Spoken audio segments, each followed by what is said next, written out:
नमस्कार, मैं हूं संतोष पाठक और आप देख रहे हैं द न्यूज लॉन्चर। देश के उपराष्ट्रपति जो कि राज्यसभा के सभापति भी है, जगदीप धनखड़ साहब, वो कई बार अपने मुंह से ये कह चुके हैं कि वो संवैधानिक दृष्टि से देश के दूसरे नंबर के सर्वोच्च संवैधानिक पद पर है, लेकिन वो मोदी सरकार की रक्षा करने का, मोदी सरकार को बचाने का एक भी मौका अपने हाथ से नहीं जाने देना चाहते, चाहे वो संसद के अंदर यानी राज्यसभा के अंदर हो या फिर संसद के बाहर यानी राज्यसभा के बाहर हो। और इस बार तो जगदीप धनखड़ साहब ने केंद्र की नरेंद्र मोदी सरकार को बचाते बचाते सीधे सीधे देश की सुप्रीम कोर्ट के खिलाफ मोर्चा खोल दिया है। न्यायपालिका पर कई तरह के सवाल खड़े कर दिए हैं, अदालतों पर कई तरह के सवाल खड़े कर दिए हैं। आज की इस स्टोरी में हम उन सवालों को उठाएंगे और ये बताने की कोशिश करेंगे कि न्यायपालिका पर उपराष्ट्रपति जगदीप धनखड़ द्वारा उठाए गए कई सवाल अपनी जगह वाजिब हो सकते हैं, लेकिन ये मेरा आदमी, ये तेरा आदमी, इस तरह की कहानी कब तक चलेगी? और उपराष्ट्रपति जगदीप धनखड़ साहब ने सवाल उठाया कि क्या इस देश की सुप्रीम कोर्ट को, देश के राष्ट्रपति को आदेश देने का हक है? उन्होंने सीधे सीधे कहा कि राष्ट्रपति और उनके द्वारा जो नियुक्त राज्यपाल होते हैं, यही संविधान की रक्षा करने की शपथ लेते हैं, संविधान को प्रोटेक्ट करने का, प्रिजर्व करने की शपथ लेते हैं और इनको इस तरह से आदेश नहीं दिया जा सकता। लेकिन वो सवाल जिसका जवाब देना उपराष्ट्रपति जगदीप धनखड़ साहब भूल गए कि फिर अगर उपराज्यपाल कुछ गलत करेगा, उपराज्यपाल पर अगर असंवैधानिक तरीके से काम करने का आरोप लगेगा, अगर चुनी हुई सरकार, जिस लोकतंत्र की दुहाई देते हुए जगदीप धनखड़ साहब ये कह रहे हैं कि मैंने अपने जीवन काल में इस बात की कल्पना भी नहीं की थी कि एक लोकतांत्रिक देश में सुप्रीम कोर्ट जो है वो सुपर पार्लियामेंट की भूमिका निभाएगा, वो कार्यपालिका की भूमिका भी निभाएगा, यानी सरकार का काम भी करेगा, वो विधायिका की भूमिका भी निभाएगा, यानी कानून भी बनाएगा, अदालत तो है यानी सुपर पार्लियामेंट की भूमिका निभाएगा। लेकिन इसी देश में वो ये कहना भूल गए या इसके बारे में बताना भूल गए कि फिर राज्यपाल को इस तरह की भूमिका निभाने का अधिकार किसने दिया कि वो लोकतांत्रिक तरीके से चुनी हुई सरकार को डिस्टर्ब करे, लोकतांत्रिक तरीके से चुनी गई विधानसभा द्वारा पारित कानूनों को वर्षों तक लटकाए रखे, कोई जवाब न दे। ये मसला संविधान से जुड़ा हुआ है, संविधान से जुड़े महत्वपूर्ण मुद्दे से जुड़ा हुआ है, लेकिन सवाल बहुत गहरे हैं, सवाल न्यायपालिका पर भी उठ रहे हैं, सवाल उपराष्ट्रपति पर भी उठ रहे हैं, सवाल सरकार पर, मोदी सरकार की मंशा और नियत पर भी उठ रहे हैं। ये तमाम चीजों को मैं एक-एक करके आपके सामने रखूंगा, लेकिन सबसे पहले उपराष्ट्रपति जगदीप धनखड़ साहब ने क्या बोला, उनके बयान का एक छोटा-सा हिस्सा, एक छोटा-सा अंश मैं आपको सुनवाता हूं, सुनिए। We cannot have a situation where you direct President of India. And on what basis? The only right you have under the Constitution is to interpret the Constitution under Article 145(3). There it has to be 5 judges or more, boys and girls. When Article 145(3) was there, the number of judges in the Supreme Court was 8. 5 out of 8. Now 5 out of 30 and odd. But forget about it. The judges who issued a mandamus virtually to the President and presented a scenario it will be law of the land, have forgotten the power of the Constitution. How can that combination of judges deal with something under Article 145(3) is preserved? It was then for 5 out of 8. We need to make amends in that also now. 5 out of 8 would mean interpretation will be by majority. Or 5 constitutes more than majority in 8. But leave that aside. Article 142. Article 142 has become a nuclear missile against democratic forces. Available to judiciary 24/7. सुना आपने उपराष्ट्रपति जगदीप धनखड़ साहब कह रहे हैं कि देश की सुप्रीम कोर्ट को, देश की न्यायपालिका को संविधान की व्याख्या करने का अधिकार है, लेकिन जब 8 में से 5 जज किया करते थे, जब 5 जजों का फैसला हुआ करता था, तब सिर्फ 8 जज होते थे सुप्रीम कोर्ट में, आज 30 जज है।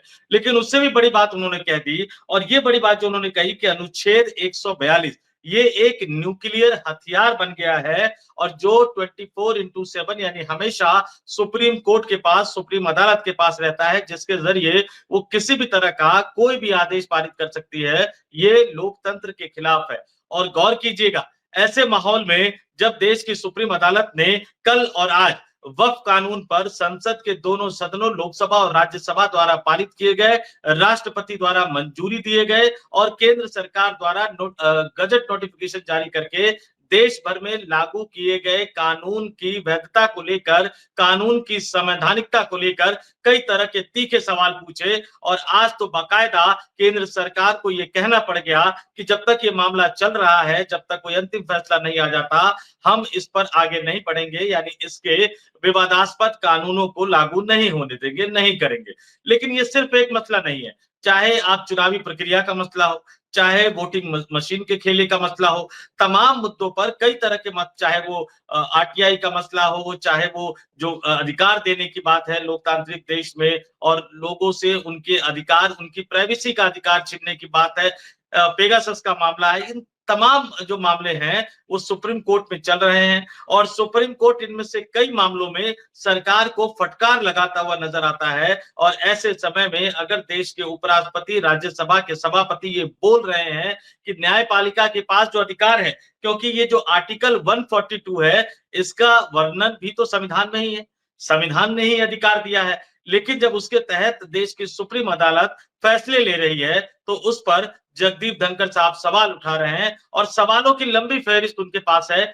एक और उनके आज ही के भाषण का एक और हिस्सा मैं आपको आपके स्क्रीन पर सुनवाता हूं, और फिर मैं उन तथ्यों की बात करूंगा आपके सामने जिसको उपराष्ट्रपति जगदीप धनखड़ साहब ने एक तरह से इग्नोर कर दिया अपनी सरकार यानी मोदी सरकार को बचाने के चक्कर में।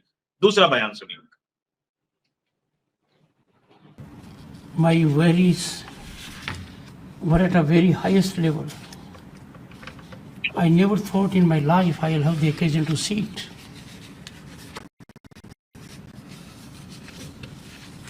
President of India is a very elevated position. President takes oath to preserve, protect and defend the Constitution. This oath is taken only by President and her appointees, the governors. Everyone, the Prime Minister, the Vice President, the ministers, the parliamentarians, the judges, they take oath to abide by the Constitution. But to defend the Constitution, to preserve the Constitution, to protect the Constitution, that is the oath of the President of India. The Supreme Commander of the Armed Forces. Boys and girls, if you look at the Indian Constitution, when Parliament is defined, according to you, Parliament is Lok Sabha, Rajya Sabha. No. Parliament, the first part is the President. Second and third are Lok Sabha and Rajya Sabha. There is a directive to the President by a recent judgment.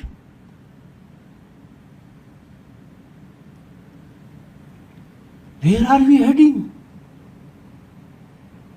What is happening in the country?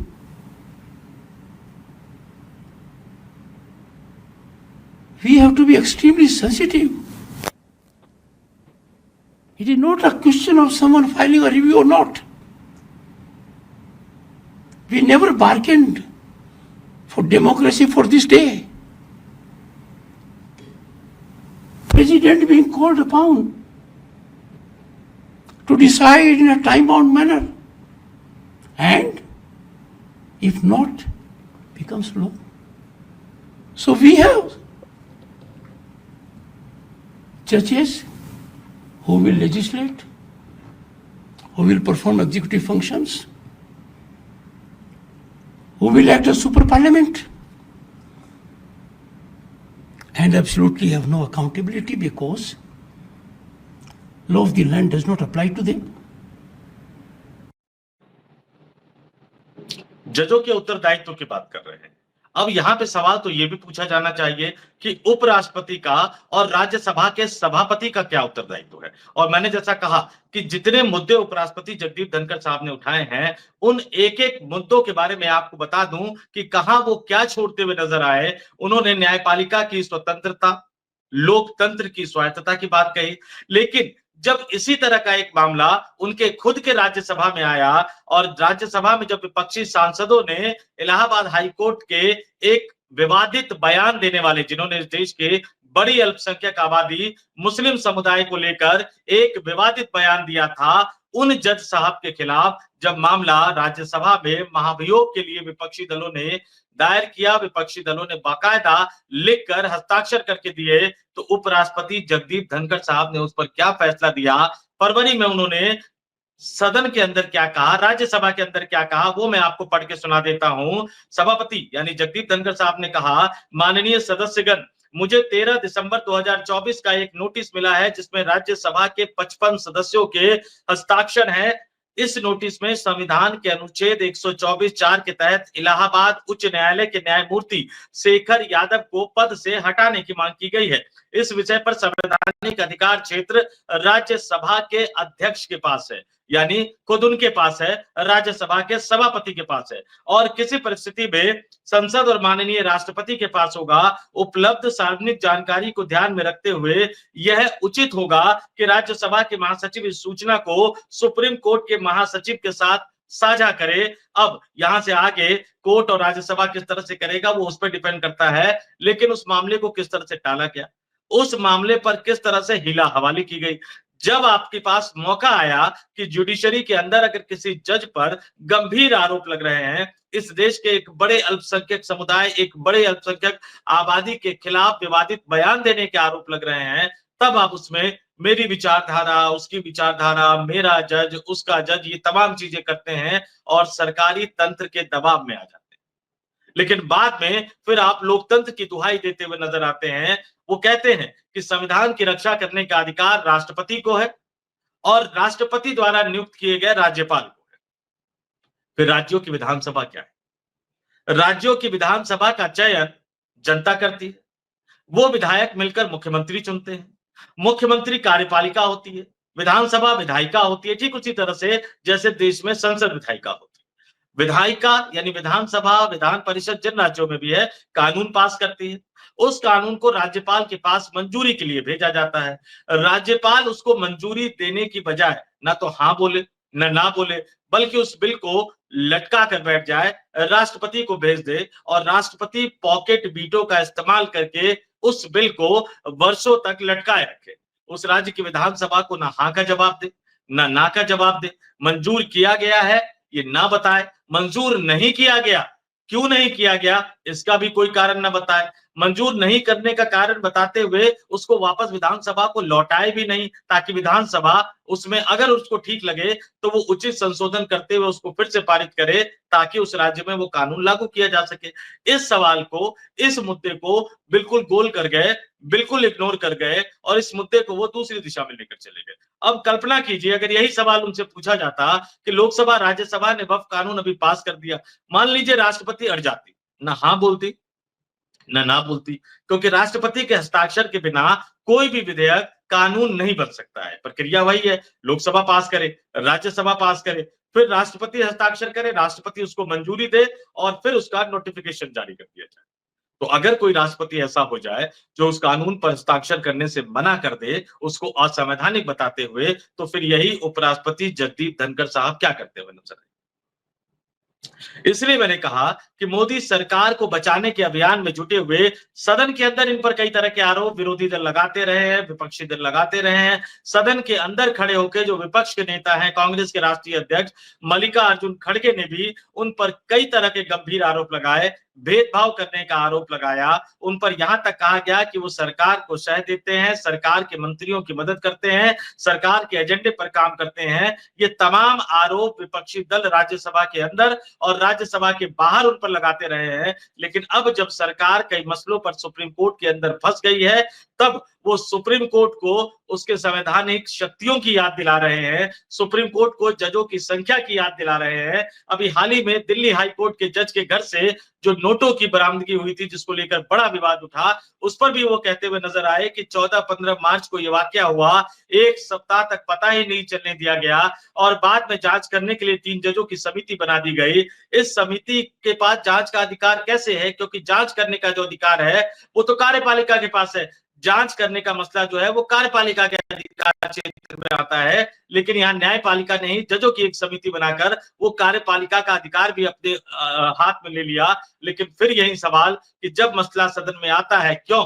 क्योंकि इसी लोकतंत्र ने, इसी संविधान ने, बाबा साहब भीमराव अंबेडकर द्वारा बनाए गए संविधान ने सुप्रीम कोर्ट को संविधान की, कानून की व्याख्या करने का जो अधिकार दिया है, उसी संविधान में देश की संसद को भी अधिकार दिया गया है कि अगर किसी जज के आचरण को वो संवैधानिक नहीं मानते हैं तो महाभियोग लाकर उस जज को हटा सकते हैं। लेकिन जब उस तरह की मांग करते हुए विपक्षी दलों के सांसद राज्यसभा के स्पीकर यानी खुद सभापति जगदीप धनखड़ साहब को पत्र देते हैं, तो वो उसको लटका कर बैठ जाते हैं। ये डबल स्टैंडर्ड नहीं है तो क्या है? और इसलिए ये कहा जा रहा है कि वो अब सुप्रीम कोर्ट के खिलाफ मोर्चा खोलते हुए नजर आ रहे हैं केंद्र की नरेंद्र मोदी सरकार को बचाने के लिए, लेकिन असली मुद्दों को टालने की कोशिश भी कर रहे हैं। इस वीडियो में इतना ही। मुझे यानी संतोष पाठक को दीजिए इजाजत। आप तमाम लोग देखते रहिए द न्यूज लॉन्चर। नमस्कार।